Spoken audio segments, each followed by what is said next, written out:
I have so much to share with you in this video. First of all, I finally got the CRT Simulation Technology working properly within RetroArch. And I'm gonna share with you the settings. And this time is for real, with good settings. So you can actually see how amazing this CRT simulation is. Second, I'm so excited, man. This small YouTube channel, with the support of the community and all the noise that we've been making about this CRT simulation, we might actually become a small part of display history. Okay, because I believe this is gonna be everywhere, and the sooner the better. So thanks to FOMO. He was actually listening to one of our live streams with gaming tech and in layman's terms. And I asked him, please, FOMO, you're going to CES, you have contacts, you know people. I mean, you know, stop the FOMO. He's one of the biggest YouTube channels when it comes to, you know, TVs and display technologies, news, and all of that. He's awesome. So I asked him, please, if you go to CES, talk with these companies. Let them know there was a huge breakthrough in display technologies. And the creator, the Blurbusters chief, and Mark Rejhon and Timothy Lotz, they would actually collaborate with these TV companies to integrate this technology into their displays. This would be amazing because they could easily replace the BFI, which nobody likes because it flickers and it's very dark and it doesn't improve motion that much. This would be amazing because at least at 60, from 60 to 120, with this technology, it flickers significantly less, so people can actually use it. Some people, it's not going to be for everyone, but it's going to be much better than the BFI that we have on the TVs today. And if they listen, if these TV companies listen to Mark Rejhon and Timothy Lotz, this would just go next level, because I'm sure they're gonna try to just make it hardware based and much better. It would just be amazing. This is what we need on these TVs. They look amazing, HDR and all of that. For example, I have this S90D, it's just absolutely beautiful picture quality. But the motion is crap. It's just absolutely terrible. A CRT was 7 times more clear than this TV. I mean, it just doesn't make any sense. We need better motion ASAP, okay? So we might actually be making a difference, and I will show you why I say that. Then, finally, I'm going to break down the CES news coming from Blurbusters, coming from Area 51, okay? This is the latest and greatest of display technologies breakthroughs when it comes to motion, for sure. So now let me show you this first, man, because this is just, I'm so excited about it. Let's take a look at this. And let your boys know that. When he's talking about your boys, it means me, because in layman's terms, he was asking a question and stuff, and FOMO knew that I was there. So when he said, let your boys know, it's me, because I asked him to to speak with these companies and all that stuff. So that's to give you that context. I took your suggestion and let your boys know that I took your suggestion, and yes, Blurbusters will be meeting TV brands thanks to us. So we'll see what happens with that. All right. Let's go, man. Let's go. So we'll see what happens. Thanks to us, our community, you being loud about it. Over 10,000 views we got on that video. FOMO being amazing. Brian, gaming tech in our live stream in layman terms for asking the question. Everything matters. Every comment that you make on the videos, asking for this, saying, oh, I tried it, this is amazing, we need this on all the TVs, everything matters. Everything we do, your opinion, the videos that I'm making, everything makes a difference. And see what's gonna happen? What's gonna happen is, it's already happening, okay? They are already talking about it, okay? So it will happen. I knew that. I mean, it doesn't matter, even if we do not intervene, this is inevitable. It will happen, but the sooner the better. And if we can help accelerate that a little bit, it will be so awesome. Because let me tell you, I know if the Blurbusters chief sits with one of these companies, TCL, Hisense, Samsung, LG, Panasonic, whoever it is, when they sit down, they are going to want better motion. It's not gonna be just, we need a firmware update for the TVs we have. That will be first. I would like all these companies to just roll a firmware update and replace the BFI we have, okay? It's a no-brainer because this technology is better. It's not even close. This technology, it's not baseline. This technology flickers significantly less. Most people don't use this BFI feature on the TV because it flickers way too much for most people. Yes, you can get used to it after a while, but it's not great. So the first step, in my opinion, would be roll a firmware update. This should be very easy for these companies, very easy. I mean, RetroArch integrated this feature as soon as it was announced. As soon as this technology was announced, just look at this. Look, if you go to the Blurbusters website, almost the very first day, this is the article about the CRT simulation. Look at this. 12/24. It just got added to RetroArch emulator on GitHub. The same day we released the technology. The same day Blurbusters released this open source. That's another thing. It is not like these companies are gonna have to pay a royalty like Dolby Vision that does nothing for you. They are not only making this open source, they would actually help you to implement this in your software, in your TV firmware, in your RetroTink or whatever device you have, because this can be integrated everywhere, even on games, natively on displays at a software level with a firmware. This can be everywhere. So they would actually help you. And it is so easy to integrate if RetroArch was able to do it the very first day. This is just amazing. So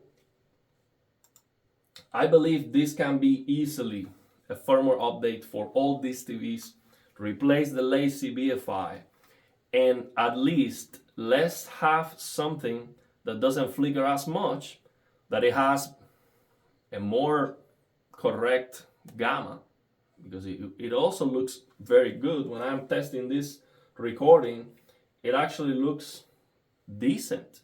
It is not perfect though, but I don't care too much about perfection right now because this was integrated very first day. There's going to be an update for RetroArch that is probably gonna make it better, and they're going to integrate it without you having to download it and all of that. So I'm not too concerned about the defects that I see right now. There's like a line in the middle of the screen.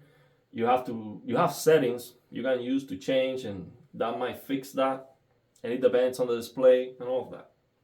But it is not perfect right now. But what I can tell you, I don't see any flickering whatsoever. And this is from 60 to 120, almost no flickering. The other thing is, so you have that first huge advantage, almost no flickering. I mean, the flickering perception depends on the person. Let me make that clear. For someone, it might not flicker at all. For someone else, it might be unbearable. Okay, let's make that clear. But it flickers a lot less than BFI, that's for sure. That is for sure. So now the second thing, this actually works at 144 hertz and 165 hertz. We have the G5 and the new Samsung TVs and Panasonic. So it will give you the motion clarity of 144. In this case, it's an S90D at just 60 FPS. So this will have superior motion clarity to the BFI implementation that the TV has. So it is an upgrade in every single way. Okay, it's gonna have better input lag too, less flickering, it's gonna look brighter, and it's gonna have better motion clarity. It's a no-brainer. It's a firmware update that would be gold, and I think it can happen definitely. If I'm sure that if the chief talks with these companies, this can happen, and it is a no-brainer. I know these companies just care about the new products. You get you excited with a new feature, so you buy the new product. They're not gonna want to just give it away like that, but let's have some some hope. So I'm so excited about that, man. If we can just contribute to that, it will be just so amazing. So thank you very much, FOMO. Let's see what happens. He's not promising anything. He just said, hey, we already talked about it. Let's see what happens. We are already creating some connections, which is the first step, and we did our part. Very important part. So thank you very much to the community for the support, for wanting this to exist. So we are helping accelerate it happening. So yeah, so the first step would be that firmware update, all the TVs get updated, get this. And then the second step would be, of course, a new TV, a new product. And let me tell you, I had the opportunity to ask some questions to the Blurbusters chief like almost a year and a half ago, when we started talking about the Blurbusters law and all of that. And knowing him, the way he answers and the things that he says, I'm almost convinced that when he sits to talk about this, he's gonna want more. He's not gonna want to just have the motion clarity of the refresh rate that the display has. He's gonna try to do something like the LG C1 CX, that they actually give you better motion clarity than the maximum refresh rate, which is 120 hertz. The LG C1 looks way better than 120 hertz. It's like more than double the clarity. So I am 100% sure he's gonna want something like that bare minimum, but better fine-tuned, probably with settings. So if the Blurbusters chief collaborates with any of these TV companies and they integrate this to the TV natively at a hardware level, I am almost sure that we either get a super fine-tuned and awesome looking strobing, or this CRT simulation, is flickering simulation to improve motion. We either get that, it's already just one setting, you turn it on, it is fine-tuned, it flickers the least possible, but it's still bright, and it improves the motion massively. We either get that, or we get fine-tuning settings. That would be the best. I'm sure he would want fine-tuning settings to make it enthusiast, but I understand these TV companies, they don't want to make it complicated. And if someone has to be tweaking settings to make it work, that might not be what they want. But maybe have like a basic mode and then have an advanced mode with all the settings. That would be ideal. So we might actually get both. An awesome out of the box and then having the fine-tuning. So yeah, what I'm saying right now is I am so excited about this, because anything coming from Blurbusters is more clear in motion. It's that simple. These guys are the geniuses when it comes to motion clarity. So let's actually discuss this article, and then I'm gonna share the settings to get the RetroArch working with the videos. I also tried some games. I tried 3 games and I had some issues, so we'll talk about that. This is so exciting. Now, they are already working with this. This was a breakthrough. And with this new technology idea already working, they are going beyond. Now they want this to work with VRR. And the reason why that might actually happen and work very well is because this works at 144 hertz, 165 hertz, 240. So it has that flexibility. So VRR and this feature might actually happen. And it would also work for sure at custom FPS. Like it doesn't have to necessarily be at 60. It could be at a custom FPS, and depending on the refresh rate, you have settings and stuff. So they are already in the works to get VRR working with this, and it would be, just imagine, the NVIDIA Pulsar display, which isn't probably the best flat panel we have when it comes to motion clarity, but it's an LCD. Okay, so you don't have perfect blacks. That you don't have the picture quality. With this working in OLEDs, you have the amazing picture quality. So imagine getting that working with VRR. Just killer. Absolutely killer. Especially with the brighter displays we are getting now. Imagine the brightness of the LG G5 or S95F.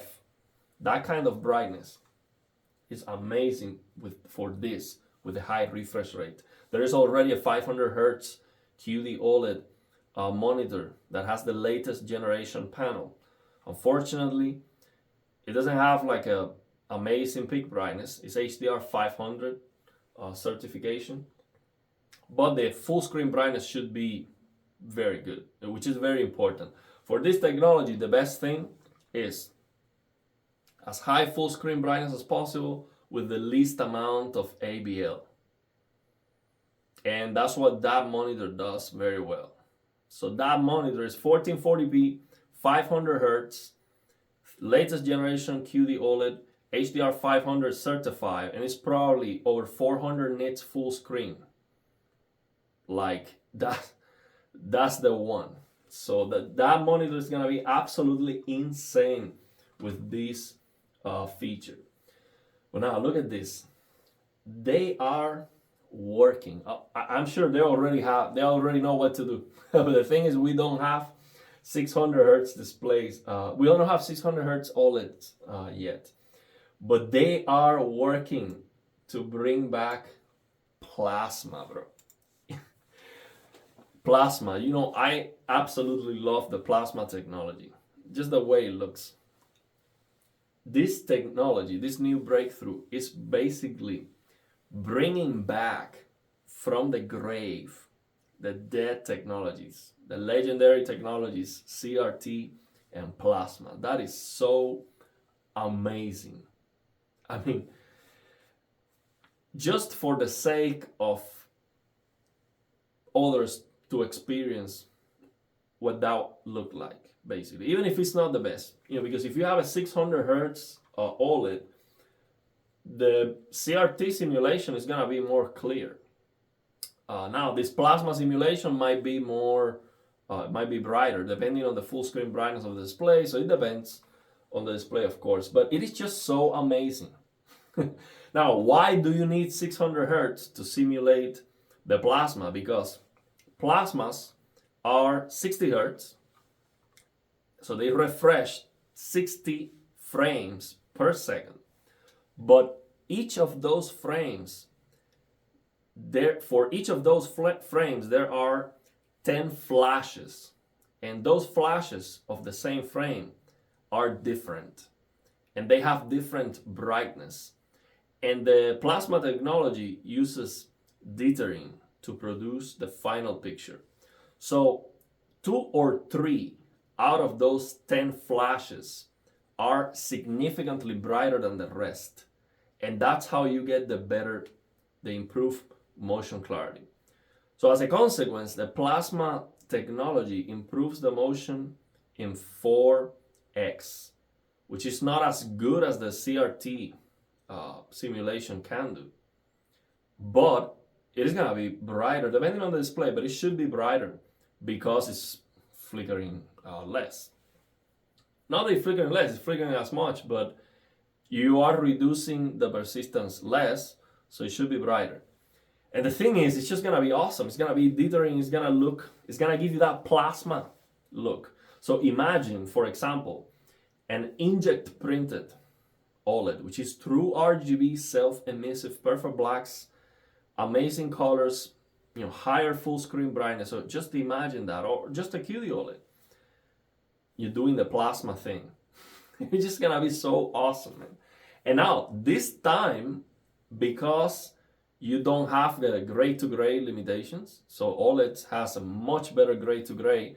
Now you are not going to have the motion not being as good when you move faster.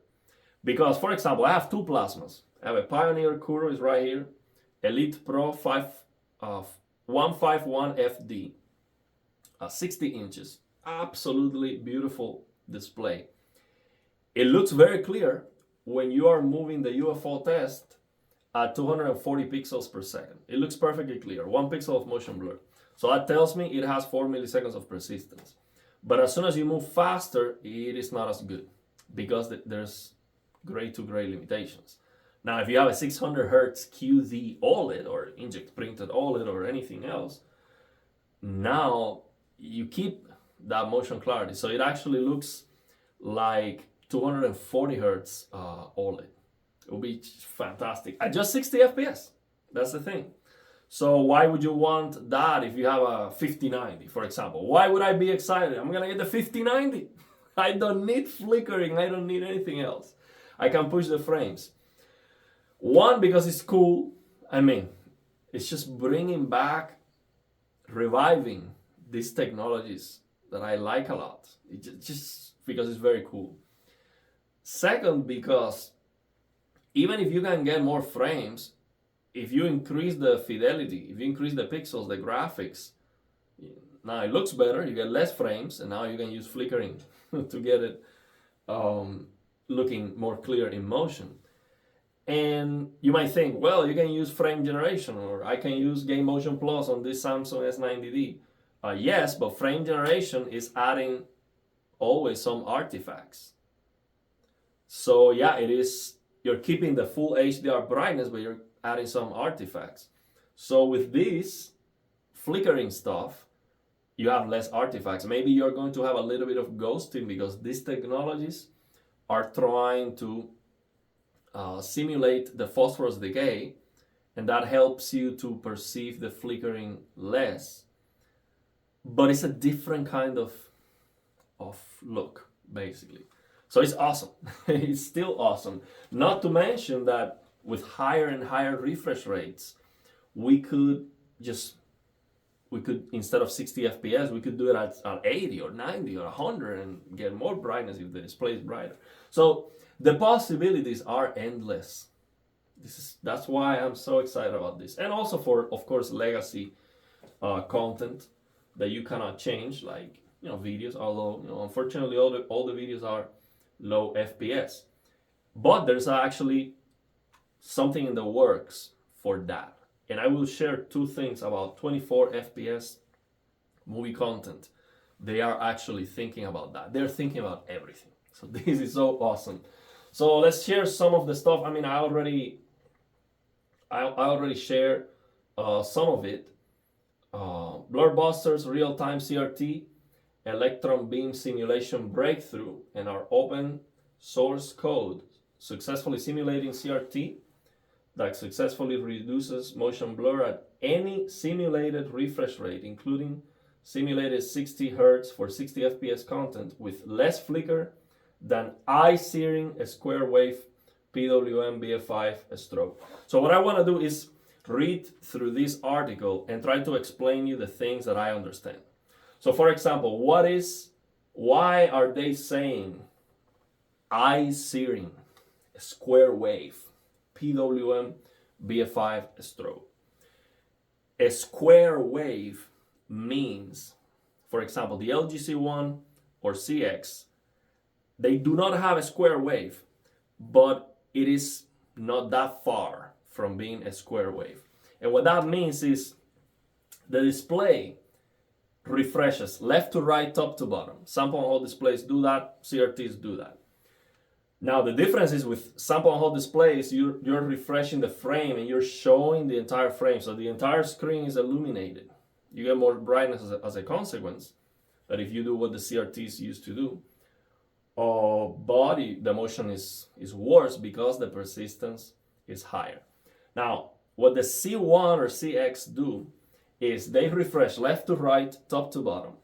And once you have a section of the screen, let's say a rectangular section of the screen, like this big, they are going to scroll that down to show you the rest of the frame. And the rest is black. So it is a rolling scan, close to what CRTs used to do. But it doesn't have the phosphorus decay. It doesn't have that fade out. So as a consequence, because it's more of a square wave means that rectangular section is like a movie with black bars. It's like a hard, black. From here to the top is completely black. From here to the bottom is completely black. So imagine a super, super, super ultra wide movie and everything is black. So you are scrolling down that section, the rest is black. So when you do that, the flickering perception is more annoying. So flickering becomes more annoying. So you cannot reduce that too much, because it flickers away too much. The motion clarity is better. You have less ghosting, less trailing artifacts, but it flickers more. So if it flickers too much, it's unusable. So it doesn't matter if it's very clear. For example, the LG CX is very clear at just 60 FPS based on the reports from the community and the things that I've shared. The LG CX seems to have 3.2 milliseconds of persistence at just 60 FPS. And it also has the same 3.2 milliseconds of persistence at 120, but it's a little bit brighter as a consequence. But it flickers a lot, and most people cannot even use the feature. And the reason why it flickers a lot is because it is closer to a square wave, and that is not very usable. So with this technology, there is a fade in. If you look at these frames, at these examples here, you see that it is very bright, but then it becomes darker. Later it becomes darker. So it has that fade in. And at the end, for example, this is a 240 example. You have 4 versions of each frame. So you see super bright, less bright, and then dark. So you have 4 versions of the same pixel, basically. For each pixels, you have like 4 versions in this example. The first one is super bright, second one is less bright, and then black. So it doesn't go out immediately, it becomes black. So that fading gives you less flickering. It also gives you a little bit of, trailing, like the phosphorus decay trailing that CRTs have. But you much rather have that than eye-searing flickering. So that's what he's talking about when he says that eye-searing a square wave PWM BFI strobe. So that the CRT shader does not even require integer divisible native simulated hertz ratios. So what that means is 60 FPS, you don't have to necessarily be at 120 hertz. You could be at 144 hertz and have your game or the content be 60 FPS. And you get the motion clarity of 144, or on the G5, S95F at 165 hertz. This is confirmed by Blur Busters. You get the motion clarity of 165 at just 60. So having this technology, this CRT simulation technology, having that flexibility allows them to be already thinking on making this work with VRR. That is absolutely amazing.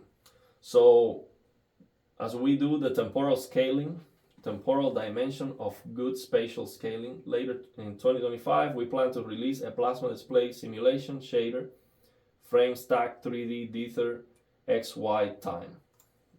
Yeah, this is very complicated. I don't understand exactly what they're talking about, but the dithering is the way the plasma produces the final image. So since our CRT shader does not require integer native simulated hertz ratios, we are now experimenting CRT VRR, software-based VRR strobing, as well as other display simulation algorithms. So yeah, there's a lot of things coming with this. Attracting the community with proof of concept demonstrations. The retro gaming community has implemented other stuff, but when it comes to motion, we are the geniuses here, they say. So yeah, they will also launch the test UFO version 2.1, and they added more display simulators. Now we have extended this to a third dimension thanks to brute refresh rates, making this possible. We can use upcoming 600 displays to simulate 600 Hz plasma TV using a stacked dither images for subfields. Absolutely amazing. So yeah, from here they talk about, of course, link in the description of the video, you can read the entire article. I just wanted to see if there was something like a new concept that I could share with you here. Yeah, they're talking about the UFO test, how to do it properly. Just basically no scaling and 0% zoom on the browser to do the UFO test. And they say here, why are we doing this? We have been working for years to improve display technology through programs such as Blurbusters Approved and Blurbusters Verified program, with successes such as the ViewSonic XG2431 and RetroTink 4K. So this monitor has a lot of fine tuning for the backlight strobing. It's an LCD based display that has very, very good backlight strobing. Now the limiting factor is the display scaler T-cons are not as programmable as we would like. So here's the key. You know why the LG C2 and after the C1, G1, LG eliminated what people call 120 BFI, which is this, rolling scan that I was explaining. They eliminated that because they basically cheap out on the T-cons. Most likely. I am not an expert on this, but I think this is the component that drives the refresh rate and all the stuff, and a lot of the stuff. I think this is where they cheap out. I'm not sure, but I think this is what LG downgraded, basically. So limiting factor, modern OLEDs are unable to do flexible range BFI. Example, 48 Hz, 240 Hz range, even for fixed Hertz, and unable to do adjustable pulse width in software. Some vendors refuse to implement our requests. You see, they have already tried. They say no. Why, man? So this is key here. Adjustable pulse width. What is the pulse width that they're talking about? The width of the rolling scan. It could be a rolling scan, it could be flashing the entire screen. So there is a pulse. So think about that as a flash. So if you are showing the frame like this, think about that as a flash. It doesn't matter if you flash the entire screen or if you do this, you can improve the motion as long as you reduce the frame visibility time. So the ability to adjust the frame visibility time, to adjust how big is that section that you are showing, or how long the frame is seen on screen. So how long is the flash? How slow is the flash, let's say? Having that ability gives you the ability to trade brightness for motion clarity and basically get it as clear as possible in motion without excessive flickering and without losing so much brightness that you cannot even see the display well.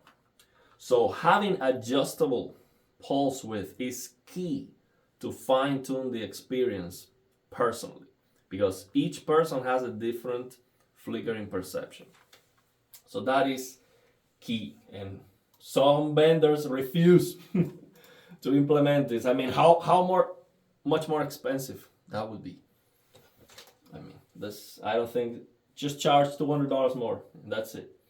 Limiting factors: some shaders outperform firmware now.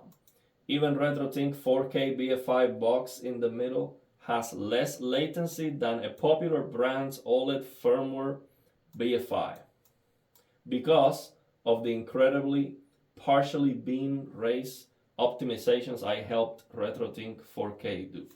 So this is another device where we can probably expect the CRT simulation to be implemented because they already collaborated with RetroTink for the BFI and other stuff. They're saying to improve the latency.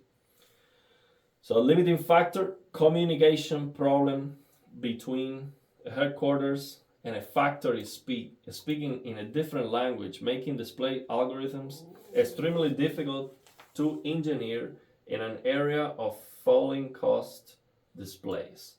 So basically he's saying, okay, we have all this new technology in the works, but these are some of the limitations that we're facing. Basically, there's a communication issue, probably something like Samsung Display and Samsung Electronics and all that stuff. Like you have too many things in the way.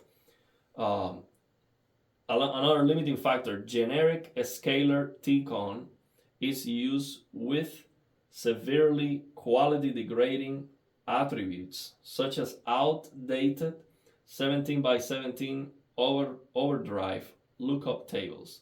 So I don't know what this is, but maybe the limitation with this is the ability to control the MPRT per pixel, which is something that this CRT simulation does. So maybe that's what this is referring to, but I'm not sure. I don't know what that is. Formerly good at 60 Hertz, that looks absolutely awful at 360 Hertz. So basically, these 17 by 17 override lookup tables, they are okay for 60, but when you increase the refresh rate, they become awful. Or panels with very asymmetric gray-to-gray response. Example: tiny gray-to-gray hotspots that 17 by 17 OD LUTs cannot cover properly for good strobing.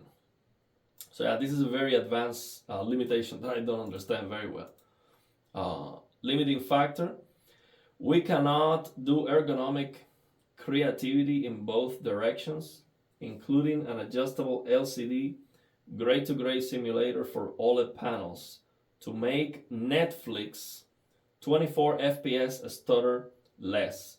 24 FPS stutters more on OLEDs than LCD. So that's another thing that they are working on. I said they are also thinking about 24 FPS content, and the idea is to improve the way 24 FPS content looks in OLEDs by basically slowing down the gray to gray, the responsiveness of the pixels with this kind of technologies. So basically, you're blending in all the blurry mess together so it doesn't look as like this. 24 FPS looks like stuttery, very stuttery. That's very annoying, especially in OLEDs. Another limiting factor is aging gray beard CRT and display engineers trained on yesterday's research, needing to collaborate with star shader programmers and modern, temporally skilled people. Suddenly, only recently realizing a 480 Hz OLED very accurately emulates most temporal aspects of CRT2 via a GPU shader with night 100% population human visibility. So basically, these technologies, CRTs and plasmas, were created by people that at this point are old, obviously. And to bring them back, there has to be a collaboration between those people and the people we have today. So that's, of course, that's a limiting factor. And lastly, we have both mainstream and niche spin-off benefits display manufacturers aren't doing for us, as evidenced by software-based CRT eventually leading to CRT, VRR, etc. Okay, so that is it. GPUs are very powerful. Why not do some blur busting in a shader instead? A modern 3080, which is what I have, is now powerful enough to do software-based equivalent of G-Sync Pulsar for a future 1000 Hz OLED. So basically, the G-Sync Pulsar is that LCD-based monitor that I talk about that has a strobing with VRR at the same time. So he's saying that the 3080 is powerful enough to do what the G-Sync Pulsar display does at a software level once we have a 1000 Hz OLED. So yeah, let that sink in. Why not use that power is what he's saying. Great filter down of BYOA. Bring your own algorithm. So yeah, here he's talking about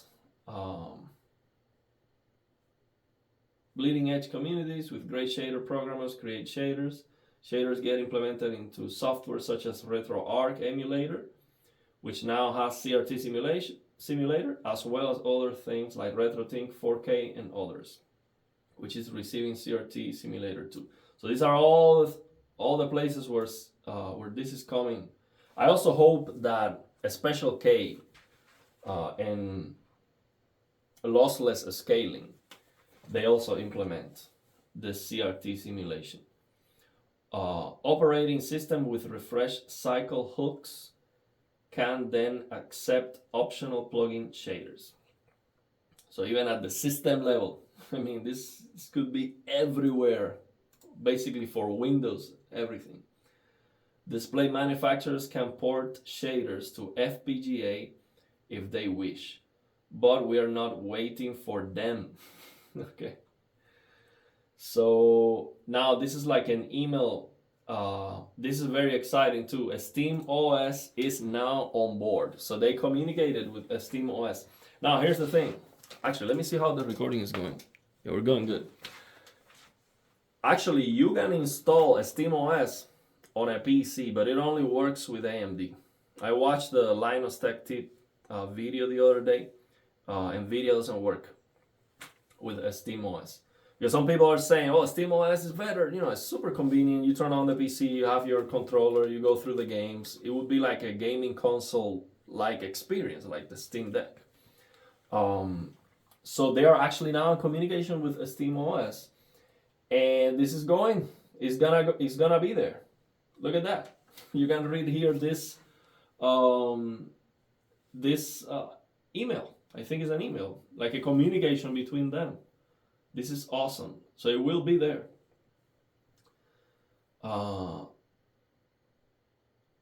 Let's see, what is this?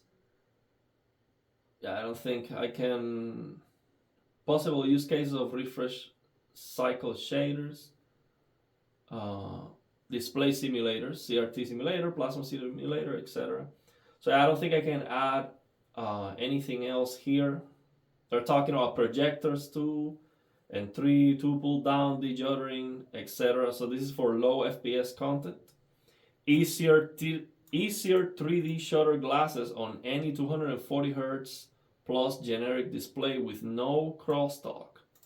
So this is this can affect everything, even 3D, everything.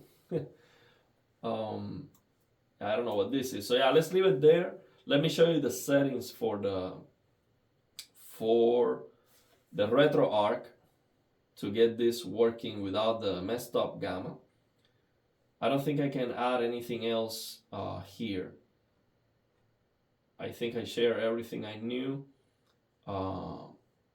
Configurable virtual refresh rate. So basically, this is also gonna work if you want to set it up below the refresh rate of your display. So let's say you have 500 Hertz OLED, you wanna set it up to 240 Hertz, or for example here, 72 Hertz CRT on a 240 Hertz OLED. This might help you with 24 FPS content, for example, something like that. So yeah, this is very interesting, but the idea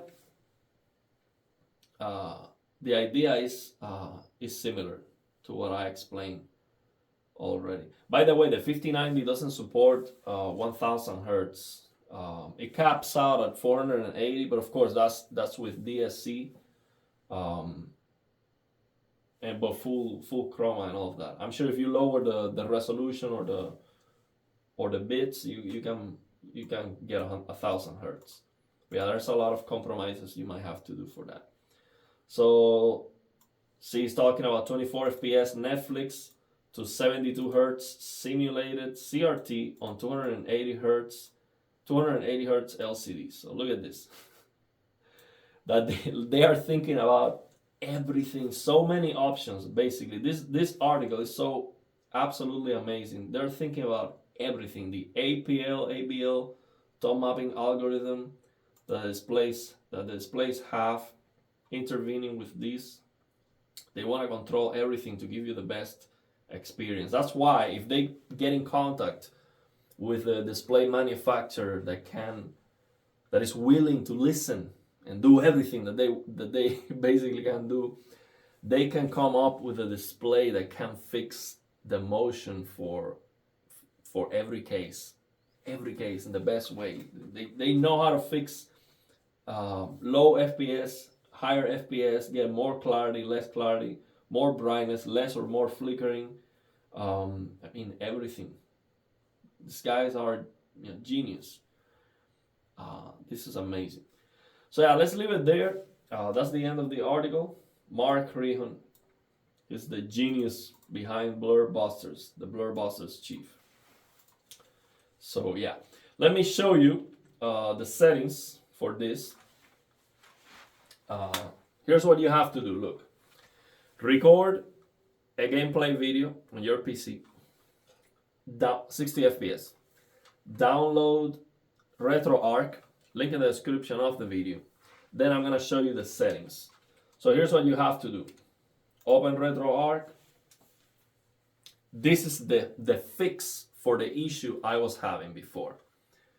When I did the video initially, it was looking like clipping. The gamma was wrong. So you have to turn off HDR. I did that before, so that was not the issue. But make sure you turn off HDR, and the recording that you do is SDR. This will work for HDR. For now it's SDR, but it will work for HDR in the future too. And actually, I think if we get this working in lossless scaling or special K, we can use Major Paint the Cactus for HDR, because with the Major Paint the Cactus add-on to Reshape, we get HDR out of SDR, so that works afterwards. So we do the CRT simulation, then Major Paint the Cactus does HDR. It should work. I'm not sure though. So SDR, then we're going to come here. This is the most important setting to change. Settings, go to Core, and you have to disable this.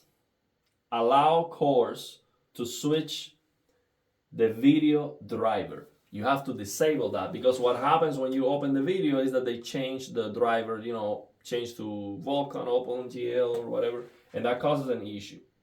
So allow cores to switch the video driver off. That's the most important thing. Then, let me show you the rest of the settings.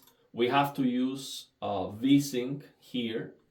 So main menu, we come here to, let me see where it was, configuration, no. Here, settings, video. Then we come to synchronization and make sure that VSync is on. And these are the rest of the settings. Then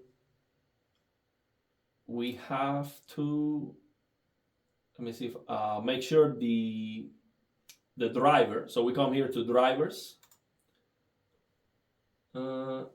video, and I am using D3, D11, D3, D11, and also the video driver is D3, D11. So that's the video driver, and this is somewhere else. Let me see if I remember where it was. I think this was here in drivers. Here in drivers also D3, D11. So the same thing for video driver, and here where it says video. So you have this driver thing with the video, and you have here configuration.